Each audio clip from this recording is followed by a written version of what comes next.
Good morning, class. We're here again in our science class. So, are you excited for a fun new learning session today? Yes!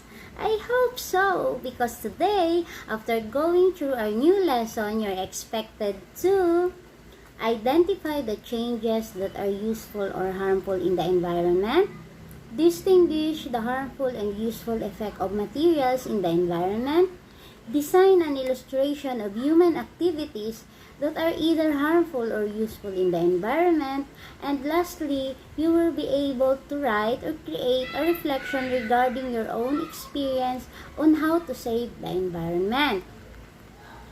So before we start in our discussion, everybody please stand up. And Christian, please lead the prayer. Okay, thank you, Christian. Please remain standing because I saw you're still sleepy. Alexa, lead our exercise. Okay, class, thank you. Please be seated. Kindly please raise your hand and say present as I call your name. Okay, very good. We don't have absent. So how's everybody?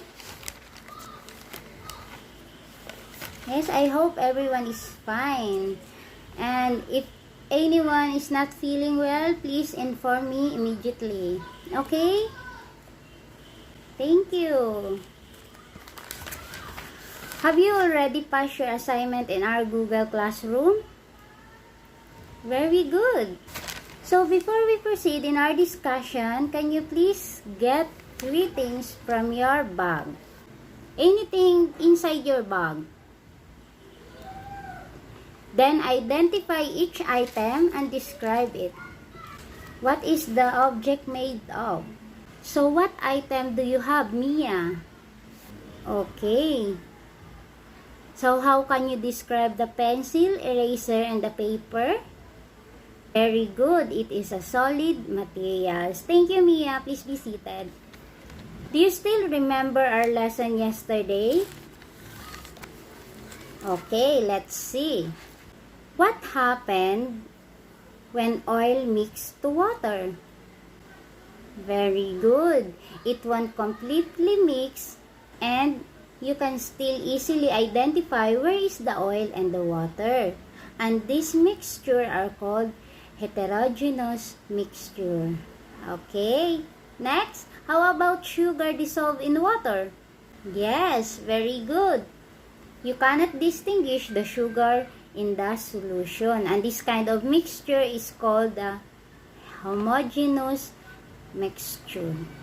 So let's proceed in our topic for today, which is identifying useful and harmful materials in the environment. So every day we have our newfound word, and our newfound word for today is toxic and the pollution. Toxic is containing or being poisonous materials, especially when it is capable of causing death or serious debilitation. Another one is the pollution, is the presence in or introduction into the environment of a substance or things that has harmful or poisonous effect. So here is the example of toxic and poisonous materials. So burning of garbage, hazardous waste, and rot are both toxic and poisonous. So class, please group yourself into 4. And then I give you 10 minutes. Is that enough for you to look around and list 10 materials that you see? Then classify the following materials as useful or harmful. Write your answer in the proper column and post it in our Padlet. So we have here QR code. You can scan the QR code here for you to easily access our Padlet. Okay class, time's up. Have you enjoyed your activity? Okay, great. Please go back to your chair and sit up straight so we can proceed in our discussion. So, have you been in this kind of places? Have you enjoyed your activities in there? Very good. It's a good place for having fun with friends and families, right? So the immediate place where you are exposed to is your environment. There are living and non-living things found in them. There are interactions that lead to changes in the materials found in our home and in our environment. Seas are the habitat or environment for fish and other marine organisms. And the playground has some benches and slides where you may rest or play. These materials making up environment are always changing. Do you know why? So, when land and bodies of water are dumped with garbage of any kind such as empty bottles, plastic, toxic waste, chemical from factories and others, the land bodies of water become polluted. Land and water pollution are not useful in the environment. Water pollution is very harmful because the fish will be harmed and their habitat will be destroyed. Trees, when cut, can be harmful because some animals live on trees. This will be also cause flood in the area. It causes soil erosion, loss of habitat to animals, rapid change in temperature, and affect the quality of air that we breathe.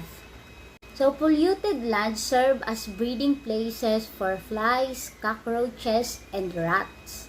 These pests carry germs that cause diseases, hence hazardous to one's health. The harmful effect of changes in the environment are oftentimes caused by human activities. When the surroundings air are blanketed with smoke from factories and motorized vehicles, ashes, and other dust particles, the air becomes polluted. Polluted air causes skin itchiness, lung infection, cancer, and other respiratory diseases. So burning of garbage such as plastic materials, rubber, and other waste is harmful also to the environment. Many items in household garbage when burned release dangerous toxic materials that contribute to the global warming. However, there are changes in the environment that are found to be useful.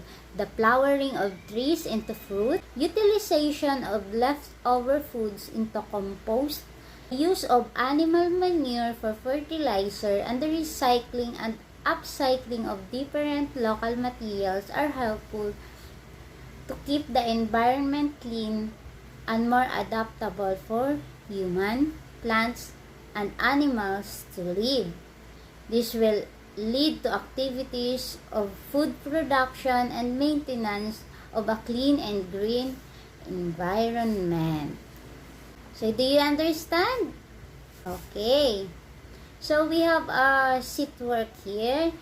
Please use the QR code to open your Survey Monkey and answer the learning task, useful and harmful effect of changes in materials in the environment. So, I give you 10 minutes to finish the learning task.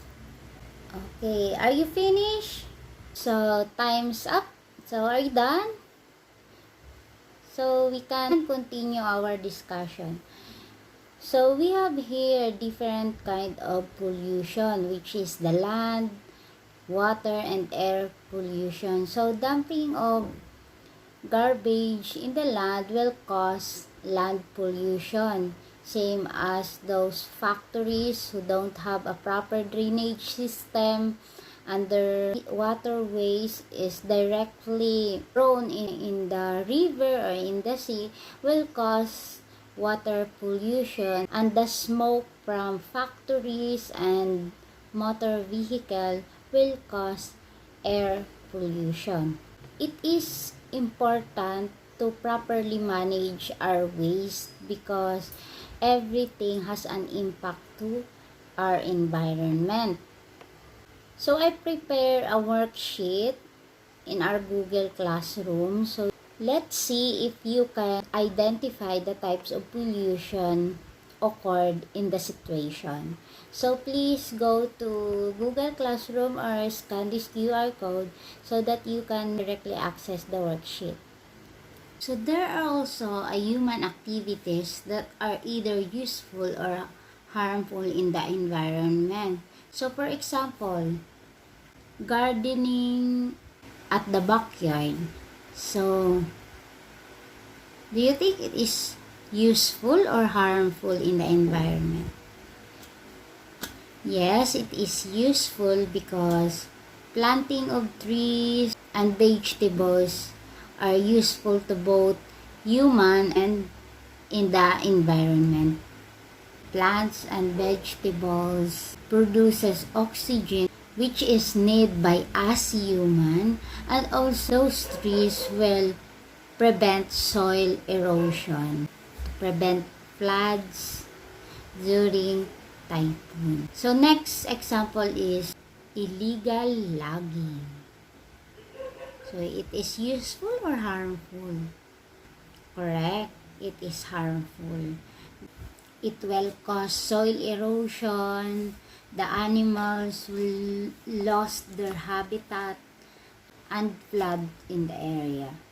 So now that you already understand those human activities that either useful or harmful in our environment, it is your turn to draw an illustration of human activities that are either useful or harmful in the environment.